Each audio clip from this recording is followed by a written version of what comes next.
Half hour of business life actually. Bank of Ghana reports surge in number of complaints in relation to customers' loans history as credit referencing activities hit 2.8 million. Also, investors lose about 3.5 billion cedis on the stock market in the first 9 months of this year. We will tell you why.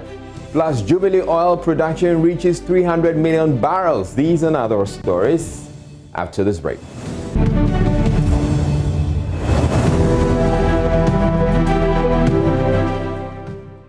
I'm Israeli and you're welcome to Business Live. Now, the Bank of Ghana is reporting a surge in the number of complaints received in relation to the loan history of customers issued by credit reference bureaus. According to the bank's Credit Referencing Activity 2019 report, credit referencing activities also grew by 7% to a little over 2.8 million. Charles Nixon has more. The complaint, according to the report, is related to customers of defunct financial institutions who had adverse information on their credit report, either due to non-payment of previous loans or reports not updated by respective defunct institutions.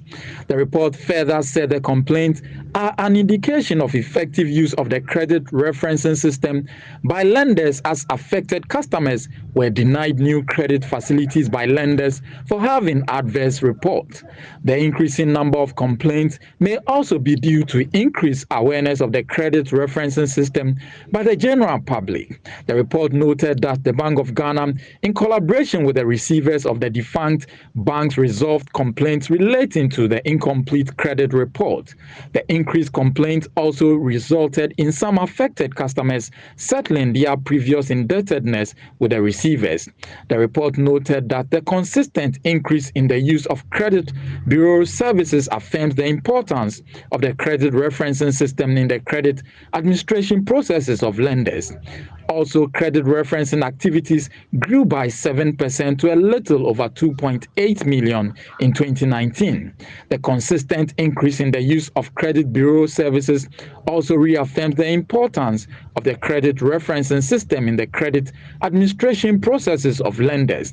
But will that help address the relatively high non-performing loans going forward? The report said all three licensed credit bureaus participated in the collection of data from lenders and provided various credit referencing products and services to banks. These products and services were patronized by financial institutions in their credit appraisal and management processes, known your customer and credit recovery procedures. Meanwhile, an average of 43 savings and loans companies and finance houses submitted data consistently to credit bureaus. This is an improvement over previous years.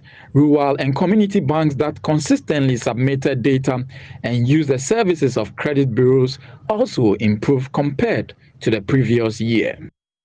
Well, staying with the financial sector, the Bank of Ghana says it has instituted fresh regulatory measures that will help drastically minimize fraud cases in the country. This follows concerns that adequate corrective measures have not been implemented by the commercial banks following a sudden surge in fraud cases last year.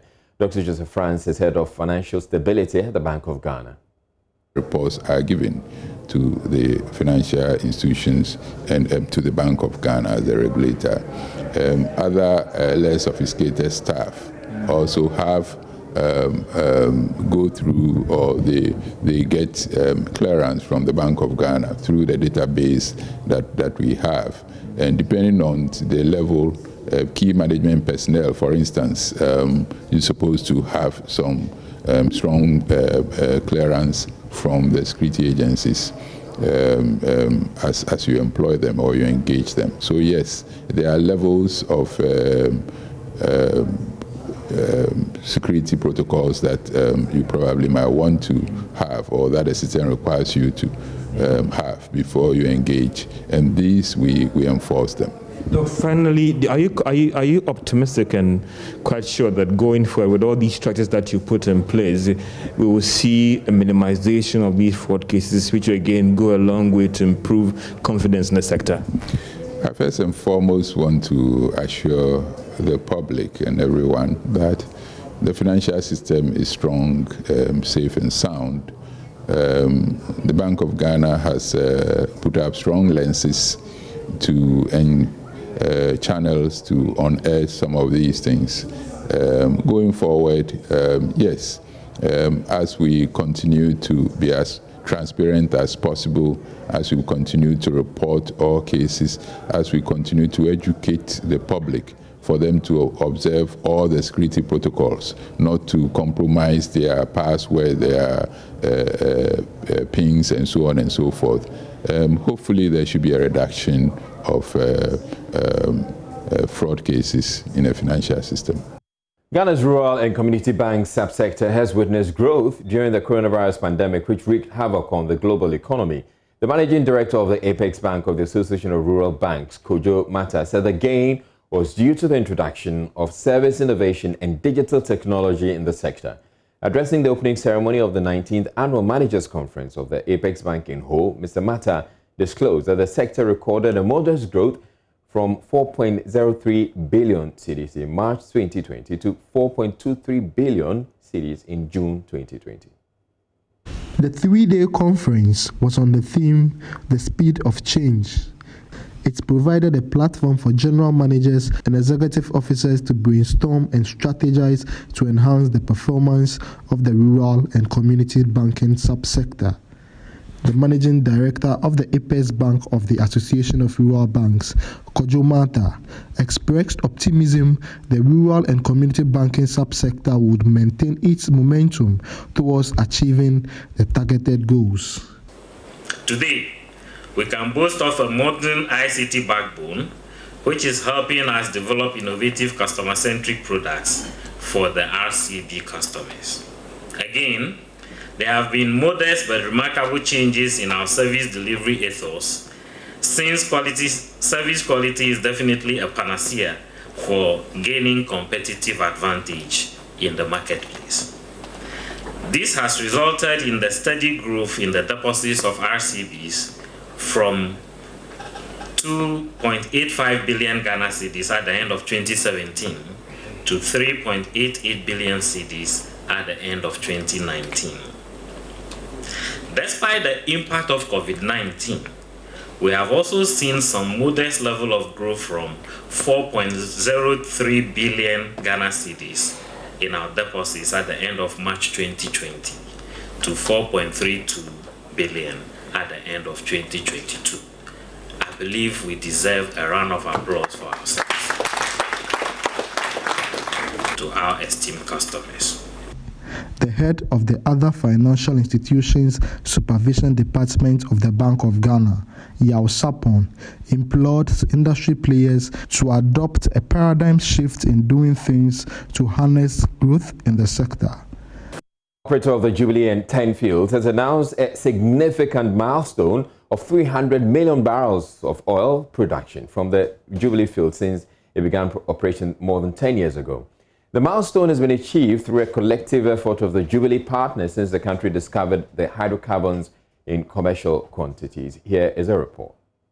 Tallow and its partners have invested $10.8 billion from 2017 to 2019 in the Jubilee field and continue to invest in Ghana's hydrocarbon resources.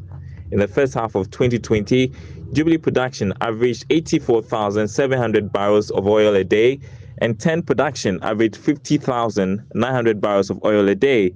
Major operator of the field, Tallow Oil, in a press statement copied to Joy Business, has announced a significant milestone of 300 million barrels of oil production from the Jubilee field since it began operation. This is an accumulation of total oil produced from the field since 2007 with various partners and joint venture companies. Chief Executive Officer of Tallow, Rahul Deer, said, quote, "Reaching 300 million barrels of oil produced from the Jubilee field is a significant moment for Ghana and for Tallow Oil. This could not have been achieved without the hard work and dedication of our employees and contractors and support from and close cooperation with the government of Ghana and our partners," unquote. Stock markets investors have lost about 3.5 billion cedis in the third quarter of this year. At the same time, the exchange returned negative 20.19% in dollar terms for investors since January this year. Charles Nixon Yeboah looks at the performance of the market since the beginning of the year and has filed this report. End of September this year, the market capitalization, which measures the total market value of stocks, stood at 53 billion cedis. As many as 17 stocks have lost value in their share prices, whilst only 5 have gained value since January this year. This is the third year running in which the market has been underperforming. The weak performance of the market has been largely attributed to the collapse of some financial institutions, which has deprived many investors of the needed funds to invest on the capital market. For instance, pension funds and other investment funds that invest heavily on the market had slowed down because their funds were or have been locked up. The men's gold saga, in which some investors also have their funds locked up in the company, is also a typical example. Financial stocks which hitherto were doing well have been performing below expectations this year, with 9 banking stocks losing market value. ADB is the only banking stock that has witnessed an unchanged price since the beginning of the year. The best performing stock at the end of the first 9 months of this year was Cocoa Processing Company, which has registered a 50% increase in its share price. Irrespective of the performance of the equity market, the bond market has witnessed some encouraging results. Meanwhile, the Ghana Stock Exchange is still ranked 10th among 15 top stock exchanges on the African continent. It is doing better than the Kenyan Stock Exchange, Mauritius Samdex, and the Johannesburg Stock Exchange. Energy partners TC Energy Limited USA and Sinohydro Corporation Limited, also known as Power China International Group Limited, have appended their signatures to an agreement that will develop the DJ National Park in the Bono region into a green city resort. With an investment of $11 billion, the partners are working to transform Ghana's oldest wildlife park into West Africa's biggest eco-resort. The partners bringing together the project will be fulfilling a dream that was birthed 5 years ago by the Forestry Commission in its efforts to move from dependency on timber resources while pursuing the development of responsible nature-based tourism to source for funds to further conserve and run protected areas. The Director, Corporate Planning, Monitoring and Evaluation for the Forestry Commission, Kujo Ewudi, noted that the partnership solidified every hope of turning Ghana's ecotourism into a world-class standard worth emulating in other countries. Within the West Africa, we know very well that entertainment and realization is absolutely not existing. So we want to make sure that those who are making good money and those who are working hard have a place to relax and entertain themselves, whilst recognizing the natural resources, including animals, trees, biodiversity, and also making sure that the climate change dream has been met. Legalizing the partnership agreement in a short signing ceremony, CEO of TC Energy USA, Anthony Opoku, reiterated that a combination of the partners will manifest the capacity, knowledge and technical know-how they possess, as well as the financial support needed for the execution of the project. The project has been lying there for almost 5 years at the Forestry Ministry, Forestry Commission, and they saw us that we have the capacity and the capability to be able to execute this. Country representative of Sinohydro Ghana, Ziao Wen-John, pledged his company's support to ensure that it will meet the anticipated expectations of the project. Sinohydro working in Ghana more than 15 years already. We did the Voidam, the relevant transmission line substation, the road projects, plenty projects really starts and really complete in Ghana already. We have enough capacity to build this project. Thanks to Tony, Sinohydro are travel based to do these projects good. The DJ National Park is Ghana's oldest wildlife reserve. It was established in 1900 but was gazetted as a national park in 1971. The project, which is estimated to be completed in 7 years, will be divided into 2 phases, with the first phase concentrating solely on infrastructure to complement the entire establishment of the city. Ecobank has outlined various packages for all income earners to enable many Ghanaians own houses. This was revealed by the bank's Executive Director of Finance and Consumer Banking, Dr. Edward Boche, at the launch of JoyNews' Habitat Fair. The launch, which took place last Friday, is expected to provide opportunities for Ghanaians and prospective property owners in the real estate sector.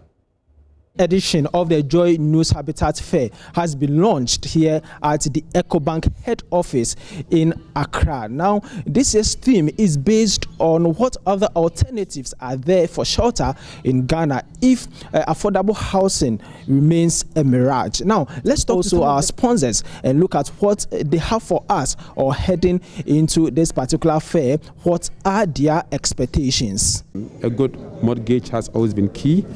What we've done is to put together products that enables everyone to be able to benefit. What we've done has been to bring down the cost of the mortgage. What we've done has also been to try and put together all the stakeholders that are required to get customers to own their buildings. And indeed, you need not even be a customer.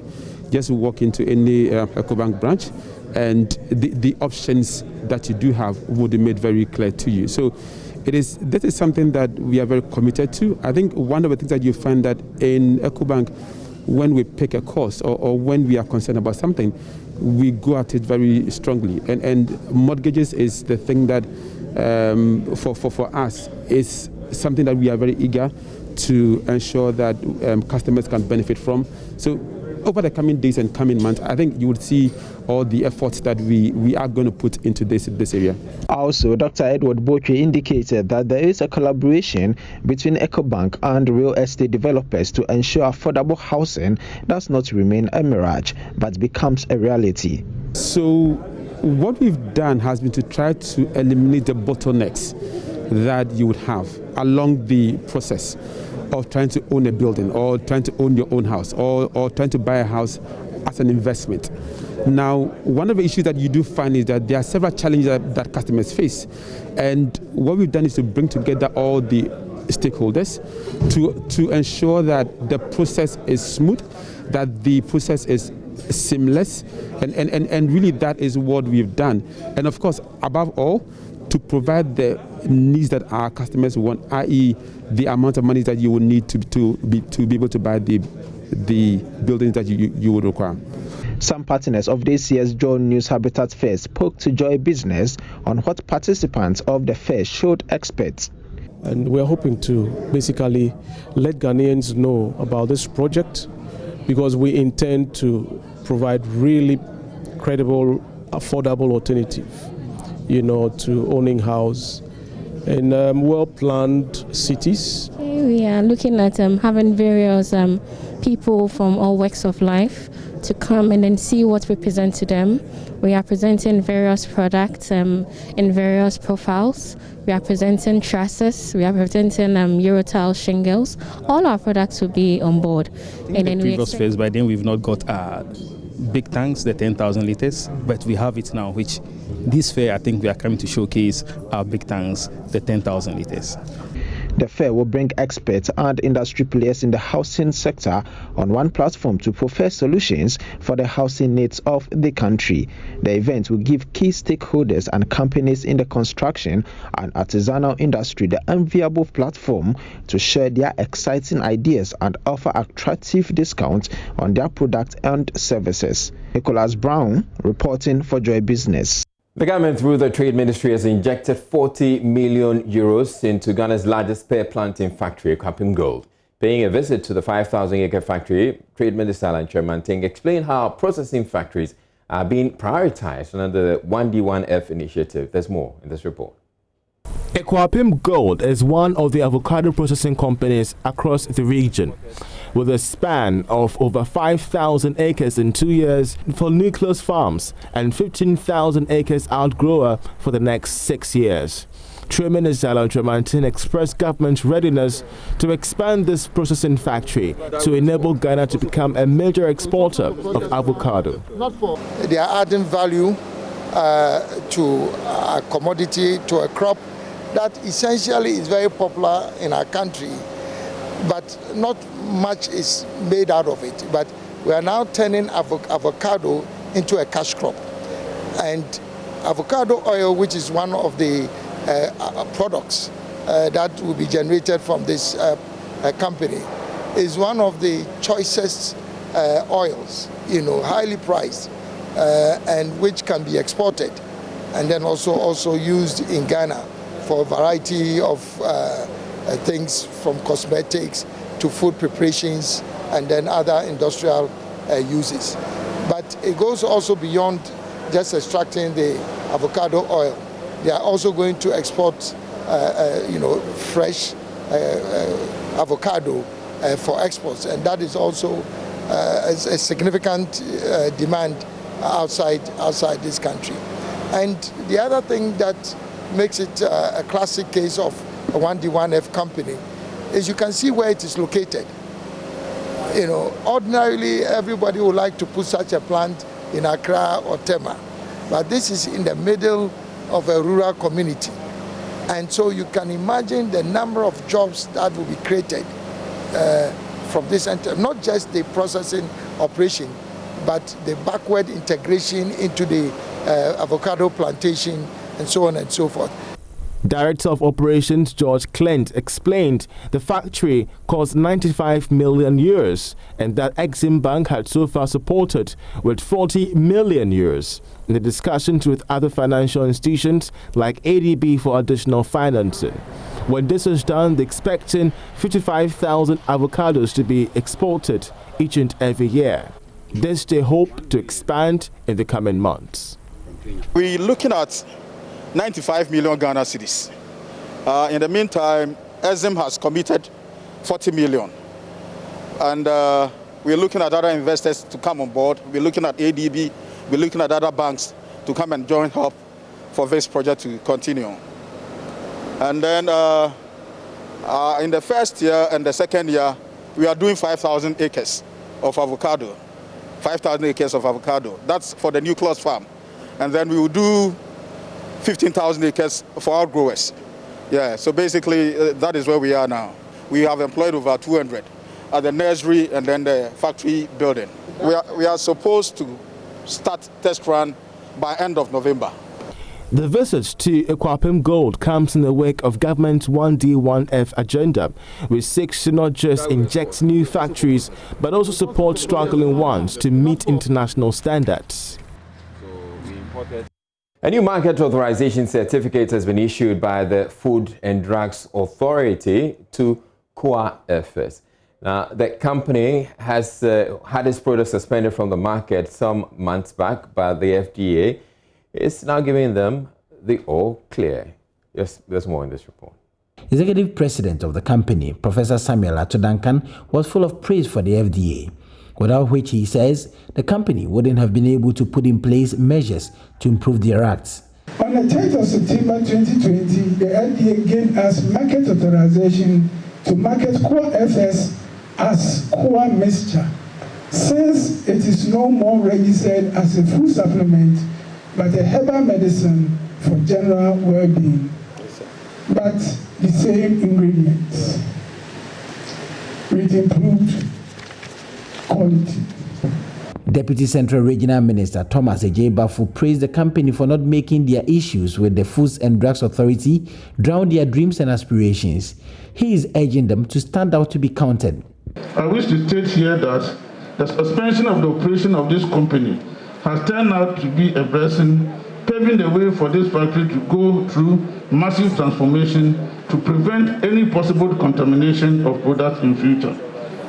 I believe we have been able to turn around this unfortunate event to build a better future for your organization, which has been applauded by many in the country and beyond. The KOA Research and Manufacturing Company Limited is expected to deploy scientific experts of worldwide acclaim to help in the research work and the manufacturing of drugs for not only Ghana, but across the globe. Richard Kwejunyako for Joy Business. All right, and that's how we end Business Live for today. I'm Israel Lai. Thank you very much for watching. Have a good evening.